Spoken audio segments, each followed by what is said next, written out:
Mañana se cumple un año del asesinato de Fernando Villavicencio.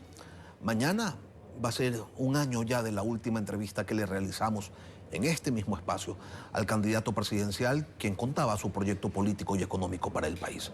Hoy nos acompaña Verónica Zarauz, su viuda, porque este tiempo no ha sido suficiente para desentrañar quién ordenó terminar con su vida. Buenos días, Verónica, bienvenida a Contacto Directo. Buenos días, Lenin, gracias por el espacio. ¿Cuáles son las razones por las que ustedes sostienen que el asesinato de Fernando fue un crimen político? Bueno, sencillamente Fernando era un candidato a la presidencia de la República y estaba en un mitin político cuando es asesinado con una facilidad increíble que hasta el día de hoy muchísimas personas no podemos explicarnos cómo es que su cápsula de seguridad falla en la custodia y protección de Fernando. Eso ya en el hecho concreto del atentado, pero ¿y las labores de inteligencia? O sea, que a este país pueden ingresar con mucha facilidad, y no es una pregunta, sino una afirmación, por la frontera, sicarios armados se reúnen, hacen revisiones de lugares donde van a cometer sus delitos y nadie se entera y nadie los detiene. O sea, ¿para qué está la policía? Más que la policía, la inteligencia de este país sabía, no solo la inteligencia, sino varios actores políticos cercanos, incluso a Fernando, sabían una semana antes que Fernando iba a ser asesinado y lo callaron. La parte que le corresponde a la policía responderle, no solo a la familia, sino al país, por qué omitieron muchas de las alertas que se estaban dando desde la cápsula de seguridad en torno a la seguridad de Fernando, también tienen que responder la ex cúpula del gobierno anterior. ¿La familia tiene indicios de quiénes son los responsables intelectuales de la muerte de Fernando? Bueno, no solo nosotros, el país entero conoce quiénes eran sus enemigos, sus detractores, pero cuando nosotros pongamos la denuncia de delincuencia organizada contra las personas que nosotros creemos que son los responsables de haber participado del complot que terminó con la vida de Fernando, el país entero sabrá los nombres de estas personas. ¿Qué falta para que se ponga esa denuncia? Primero queremos pasar estos días que son dolorosos para nosotros y recordarle a Fernando, conmemorar su primer año de su asesinato. Así que pasando estos días, porque hay que pensar no solo en Fernando, sino también en los hijos chiquitos de Fernando, hay que siempre ser un poco más solidarios con ellos, porque el tema en sí ha sido muy fuerte mediáticamente, el tema del asesinato ha sido brutal para ellos sostenerse en este tiempo, pero pasemos estos días y de ahí sí empecemos nuevamente, porque recién vamos a empezar el tema del caso de Fernando. Esa denuncia, Verónica, va a ir con nombres y apellidos de los sospechosos. Por supuesto que sí, disculpen, por supuesto que sí. Ok, y la información o las pruebas que acompañan a esa denuncia, Verónica, ¿ustedes de dónde o cómo la recabaron? Con las investigaciones que nosotros hemos estado llevando durante este mismo año, que son a la par que las que lleva la Fiscalía. Nosotros, Verónica, yo conozco toda la trayectoria de Fernando, todas sus investigaciones, entonces sé quiénes eran sus enemigos y quiénes eran sus detractores políticos. Ahora, ¿quiénes ordenaron el asesinato de Fernando son los mismos o el mismo que ordenó el asesinato de los 8 sicarios?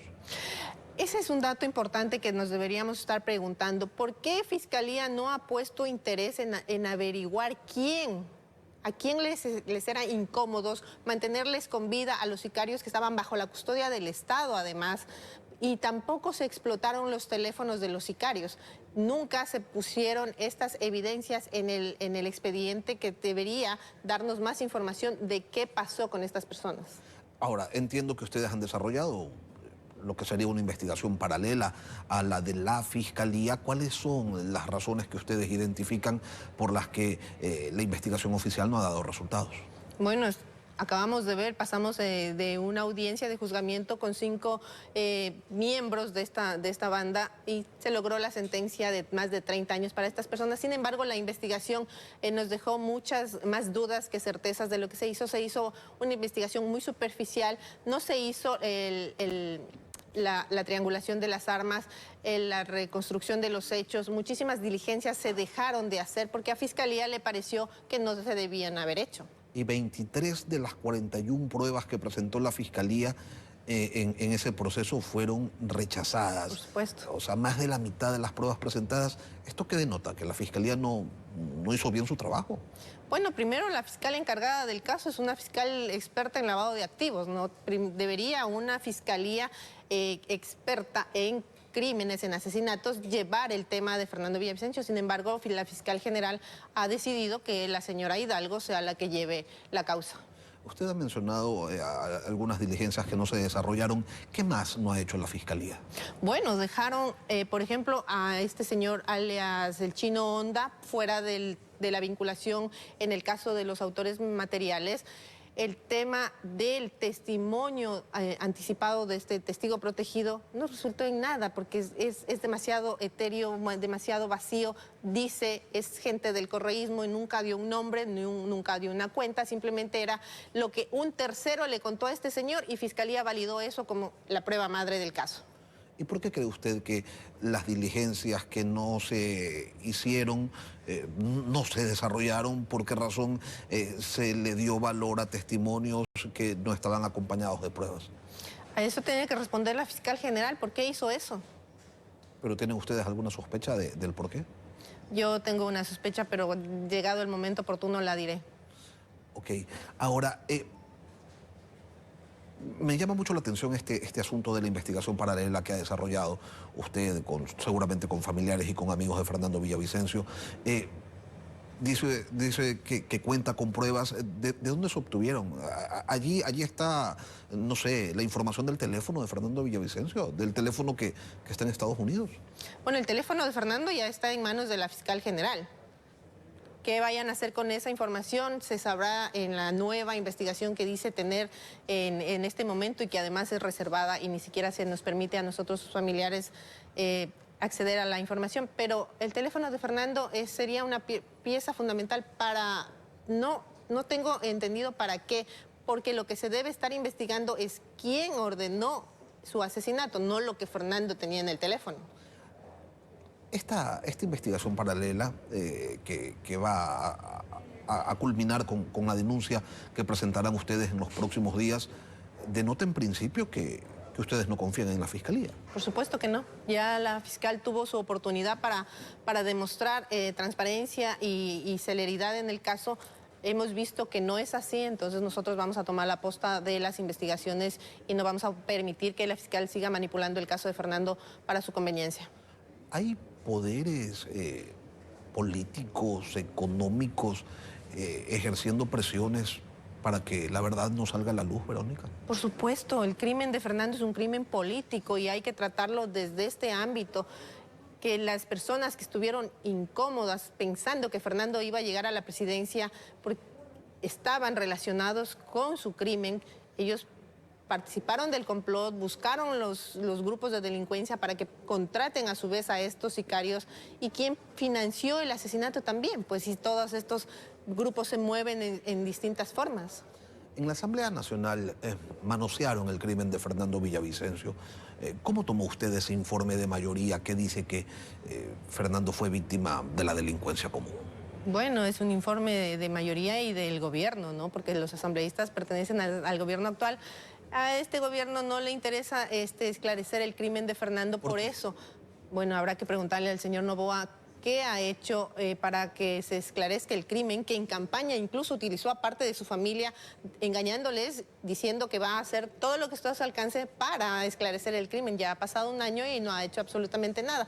El informe de la comisión dice que es producto de la ola delincuencial que se vivía en el país. Estamos viviendo la misma ola o peor que en ese entonces y no ha pasado nada. Fernando no es que pasó caminando por el Parque La Carolina y que el producto de que le querían robar el celular le dispararon. Él estaba dando un mitin político, saliendo de este mitin, fue asesinado con una facilidad que se acercaron los sicarios casi a 1 metro de distancia y le disparan con una facilidad increíble. Su cápsula falla, no hubo anillos de seguridad, no hubo más policías para que le resguarden, no hubo nada, simplemente terminó Fernando siendo asesinado.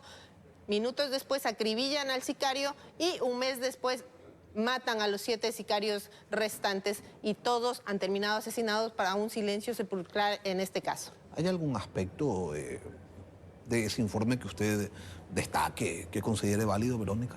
El informe de minoría destaca la labor periodística de Fernando, toda la persecución que sufrimos durante el gobierno de Rafael Correa.